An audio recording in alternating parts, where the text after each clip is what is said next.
محترم ناظرین، نماز فجر کی 2 سنتوں کے بعد جو شخص یہ تسبیح پڑھتا ہے، سارا دن جو منہ سے بولتا ہے اللہ تبارک و تعالی اسے عطا فرماتے ہیں۔ حضرت محمد صلی اللہ علیہ وسلم نے فرمایا، شروع اللہ تبارک و تعالی کے نام سے جو بڑا مہربان نہایت رحم کرنے والا ہے۔ محترم ناظرین، یہ وہ فضیلت اور برکت والی تسبیح ہے کہ جس کو پڑھنے سے نہ صرف گناہ معاف ہوتے ہیں بلکہ فجر کی نماز کے بعد جو یہ تسبیح پڑھتا ہے اللہ اس کی دن بھر کی تمام حاجتوں کو پورا کرتے ہیں، اللہ اس کی پریشانیوں کو دور کرتے ہیں اور اسے بے شمار رزق غیب سے عطا فرماتے ہیں۔ رسول اللہ صلی اللہ علیہ وسلم نے فرمایا کہ جو شخص صبح اور شام 100 مرتبہ یہ تسبیح پڑھے گا تو قیامت کے دن اس سے افضل عمل کسی کا نہیں ہوگا سوائے اس شخص کے جس نے اس کے برابر یا اس سے زیادہ ان کلمات کو پڑھا ہو۔ تو ناظرین، فجر کی نماز کے بعد جو یہ تسبیح پڑھتا ہے عرش پر ہلچل مچ جاتی ہے۔ اللہ تعالیٰ اپنے بندے کی حاجت کو پورا کرنے کے لیے فرشتوں کی دوڑیں لگوا دیتے ہیں اور اس کے ہر معاملے میں اس کی غیبی مدد کرتے ہیں۔ اس کے منہ سے نکلے ہر لفظ پر اللہ کن لکھ دیتا ہے۔ محترم ناظرین، ایک بہت ہی خاص اور مجرب وظیفہ لے کر آپ کی خدمت میں حاضر ہوا ہوں کہ جس کو آپ فجر کی نماز کے بعد 100 مرتبہ پڑھ لیں، لاکھوں کا قرضہ بھی ہوگا تو انشاءاللہ ختم ہو جائے گا، حاجات ایک دن میں پوری ہوں گی۔ یہ کوئی بڑا وظیفہ نہیں ہے، نہ ہی کبھی آپ کو بڑے بڑے وظیفے بتاتا ہوں۔ نہایت ہی مختصر سا عمل ہے لیکن معجزات کو دیکھنے والا عمل ہے۔ فجر کے بعد آپ نے اس عمل کو کر لینا ہے اور انشاءاللہ پھر اس وظیفے کا اثر آپ خود اپنی آنکھوں سے دیکھیں گے۔ رزق، مال و دولت کے انبار لگ جائیں گے۔ یہ خاص وظیفہ دولت کے لیے ہے لیکن آج کا یہ وظیفہ، یہ عمل صدق دل کے ساتھ آپ نے کرنا ہے۔ اس عمل کو اگر فقیر بھی کرے گا تو وہ بھی اللہ پاک کی عنایت اور اس کے فضل و کرم سے دولت پر بیٹھ کر راج کرے گا، کیونکہ اس وظیفے میں جو طاقت ہے، جو اثر ہے، وہ بہت ہی کم لوگ جانتے ہیں۔ یہ وظیفہ اتنا طاقتور ہے کہ انشاءاللہ آپ کی ساری پریشانیوں کو ختم کر دے گا اور آپ کے اوپر لاکھوں کروڑوں کا قرضہ بھی ہوگا تو وہ بھی چٹکیاں بجاتے ادا ہو جائے گا، اور قرضے کے ادا ہونے کے ایسے اسباب پیدا ہوں گے کہ آپ خود بھی حیران رہ جائیں گے۔ آپ کے پاس دولت کی کمی ہے، آپ کرائے کے گھر میں رہتے ہیں اور آپ کو سمجھ نہیں آتی کہ کرایہ کیسے ادا کریں اور گھر کا خرچ کیسے چلائیں، کیونکہ آج کل مہنگائی بھی بہت زیادہ ہو گئی ہے کہ ایک وقت کا کھانا بھی کچھ لوگوں کے لیے مشکل ہو چکا ہے۔ ہر ماہ بجلی کے تگڑے تگڑے بل بھی ادا کرنے ہوتے ہیں اور پھر ہر ماہ بچوں کی فیسیں بھی ادا کرنی ہوتی ہیں۔ ناظرین، یہ حقیقت ہے کہ آج کے دور میں ہر انسان ہی بہت زیادہ پریشان ہے اور انسان کو سکون صرف اللہ کے ذکر سے ہی مل سکتا ہے۔ یہ بہت اہم بات بتانے لگا ہوں کہ جب انسان عاجزی کے ساتھ اللہ کے آگے جھک جاتا ہے اور سجدے میں رو رو کر گڑ گڑا کر خوب ڈھیروں دعائیں مانگتا ہے تو اس کو اللہ تبارک و تعالی ضرور عطا فرماتا ہے۔ میں ہر بیان میں آپ کو بتاتا ہوں کہ اللہ سے مانگنے کا آپ کو طریقہ جب آ جائے گا تو پھر آپ کو کسی وظیفے کی ضرورت نہیں پڑے گی، آپ نے صرف ہاتھ اٹھانے ہیں اور آپ کو ملنا شروع ہو جائے گا۔ لیکن اس سے پہلے آپ کے کچھ اعمال ہیں، کچھ چھوٹی چھوٹی غلطیاں ہیں جن کو اگر آپ سدھار لیں اور آپ اپنے کاروبار میں حلال طریقے سے کاروبار کرنا شروع کر دیں یا رزق کمانے میں حلال ذرائع استعمال کرنا شروع کر دیں، جیسا کہ اللہ تبارک و تعالیٰ کے پاک نبی صلی اللہ علیہ وسلم نے کاروبار کیا تھا، آپ بھی اسی طرح کام کریں، حلال اور پاکیزہ رزق کمائیں۔ اگر آپ جاب کرتے ہیں تو اس طریقے سے کریں کہ آپ کے اوپر کوئی انگلی نہ اٹھا سکے، آپ پوری ایمانداری سے ڈیوٹی کریں، جس کام کی آپ تنخواہ لیتے ہیں وہ کام مکمل جانفشانی سے اور مکمل فرائض کی انجام دہی سے کریں، اور ہر ماہ رزق حلال ہی آپ اپنے گھر میں لے کر آئیں، اور کوشش کریں کہ آپ کے پورے گھر میں حرام کا ایک لقمہ بھی کسی کے پیٹ میں نہ جائے۔ حلال رزق کھانے سے ایسا ہو ہی نہیں سکتا کہ انسان اپنے اللہ سے کچھ مانگے اور اللہ پاک اس کی دعا کو رد کر دے۔ بھائیوں اور بہنوں، یہ ساری نعمتیں، یہ ساری برکتیں حلال روزی میں اور اللہ پاک کا شکر ادا کرنے میں پوشیدہ ہیں، تو کوشش کیا کریں کہ کثرت سے اللہ کا شکر ادا کیا کریں۔ انشاءاللہ دیکھیے گا کیسے آپ کے وارے نیارے ہو جاتے ہیں۔ اگر آپ کے اوپر قرض ہے، آپ نے سود پر قرض لیا ہوا ہے، تو سب سے پہلے اپنے اللہ سے معافی مانگیں، کیونکہ سود خود حرام ہے اور اللہ سے کھلی جنگ ہے، اور اللہ سے جنگ کون کر سکتا ہے؟ میرے بھائیوں اور بہنوں، جو بندہ اللہ سے جنگ کرنے کا سوچے گا بھی، وہ دونوں جہانوں میں مارا جائے گا، وہ دنیا میں بھی ذلیل اور رسوا ہوگا اور آخرت میں بھی ضلالت ہی اس کے نصیبوں میں ہوگی۔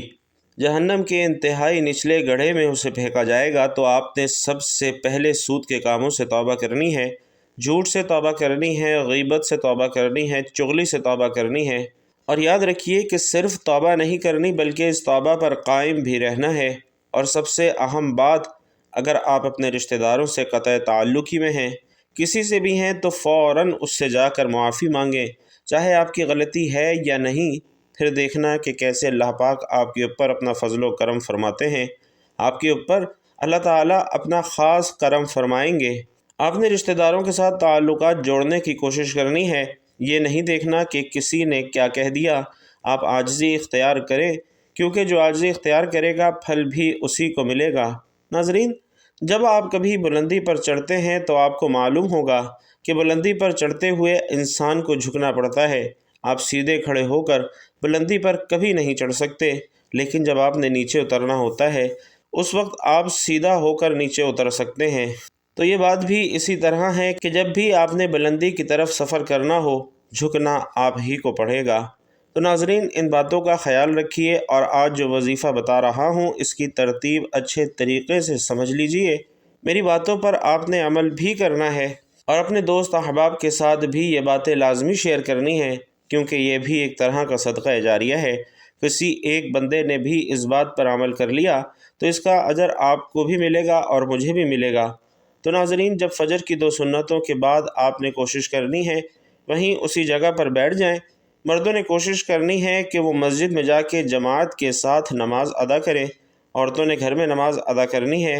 بالفرض آپ کو فجر کے بعد یہ وظیفہ کرنے کا وقت نہیں ملتا تو آپ عشاء کی نماز کے بعد یا پھر سونے سے پہلے بھی اس وظیفے کو کر سکتے ہیں، لیکن فجر کی نماز کے وقت کرنا زیادہ مناسب ہے۔ محترم ناظرین، اللہ پاک کے آخری نبی صلی اللہ علیہ وسلم نے فرمایا کہ اللہ رب العزت فرماتا ہے کہ میں نے تمہاری امت پر دن رات میں 5 نمازیں فرض کی ہیں، اور میں نے یہ عہد کیا ہے کہ جو ان نمازوں کو ان کے اوقات میں پابندی کے ساتھ ادا کرے گا میں اسے جنت میں داخل کروں گا، اور جو پابندی نہیں کرے گا اس کے لیے میرے پاس کوئی عہد نہیں ہے۔ اللہ پاک قرآن کریم میں ارشاد فرماتا ہے کہ رب کو سراہتے ہوئے اس کی پاکی بولو سورج چمکنے سے پہلے اور اس کے ڈوبنے سے پہلے۔ پیارے آقا صلی اللہ علیہ وسلم کا فرمان مبارک ہے کہ جو صبح کی نماز پڑھتا ہے وہ شام تک اللہ کے ذمے میں ہوتا ہے۔ تم اللہ کا ذمہ نہ توڑو، جو اللہ کا ذمہ توڑے گا اللہ اسے اوندھا یعنی الٹا کر کے دوزخ میں ڈالے گا۔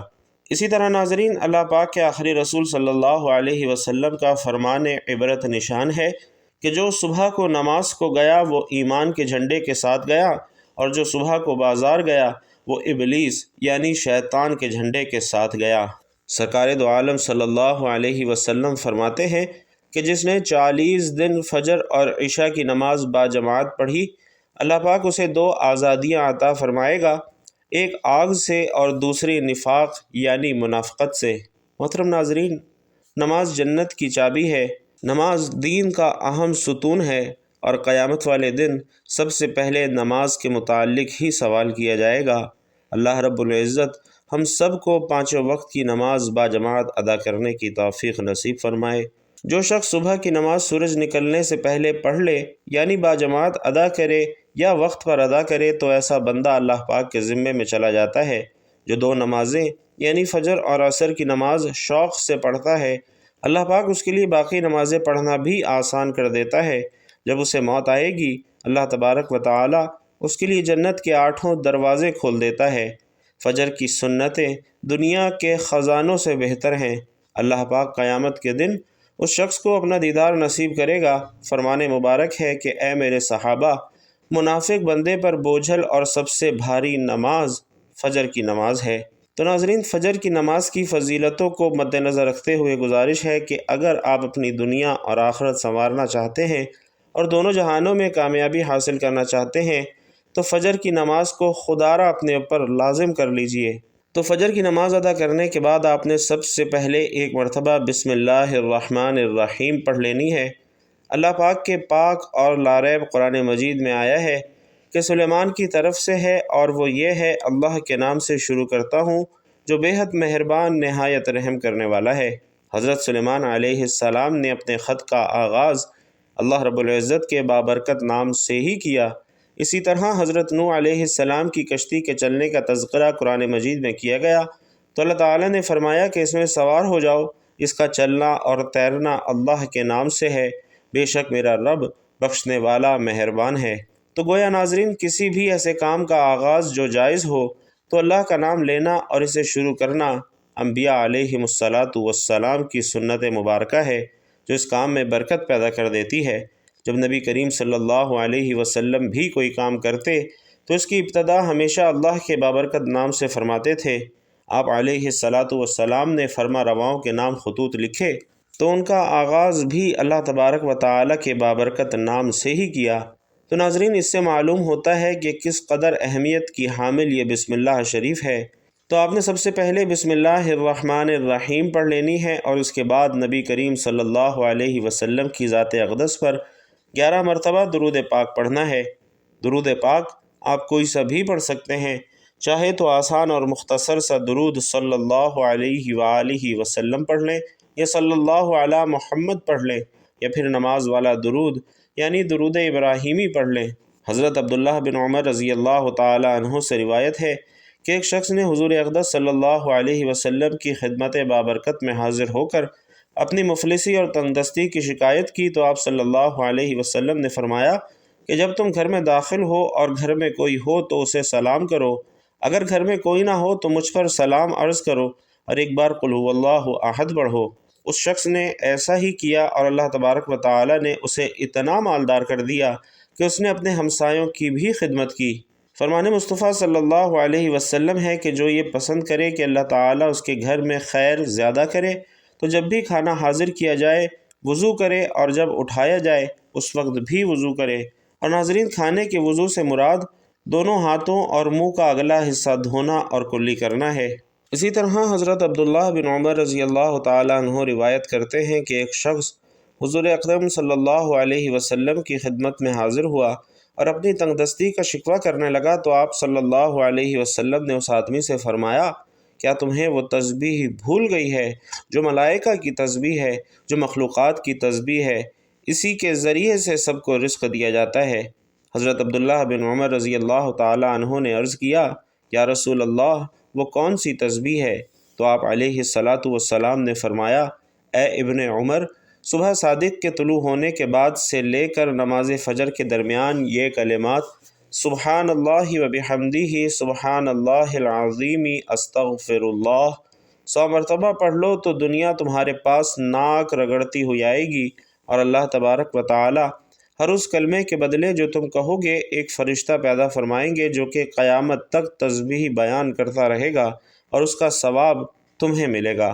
تو ناظرین، فجر کی نماز کے بعد 100 بار یہ تسبیح لازمی پڑھیں، سبحان اللہ و بحمدہ سبحان اللہ العظیم استغفر اللہ۔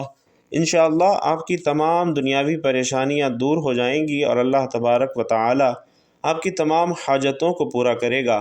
آخر میں دوبارہ سے 11 مرتبہ درود شریف پڑھ لینا ہے، اور درود شریف پڑھنے کے بعد آپ نے اللہ تبارک و تعالی سے دعا مانگنی ہے۔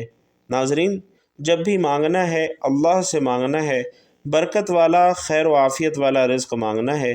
اس سے نہ صرف آپ کے گھر میں خوشحالی رہے گی بلکہ آپس میں پیار اور محبت بھی بڑھے گا۔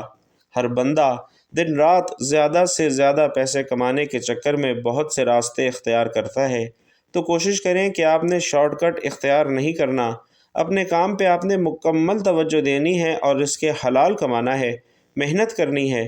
اس سے اللہ پاک آپ کے اوپر ڈھیروں برکتیں اور رحمتیں نازل فرمائے گا۔ اور کوئی بھی وظیفہ ناظرین، جیسا کہ اپنے ہر بیان میں بتاتا ہوں، نماز کے بغیر مکمل نہیں ہوتا، تو آپ نے 5 وقت کی نماز بھی لازمی ادا کرنی ہے اور حسب توفیق صدقہ خیرات بھی دینا ہے۔ محترم ناظرین، اللہ تبارک و تعالی نماز کے وقت نمازی ہی کی طرف متوجہ ہوتا ہے، اور اللہ سبحانہ و تعالی انسان کو سجدہ کرتے وقت ہی سب سے زیادہ پسند کرتا ہے۔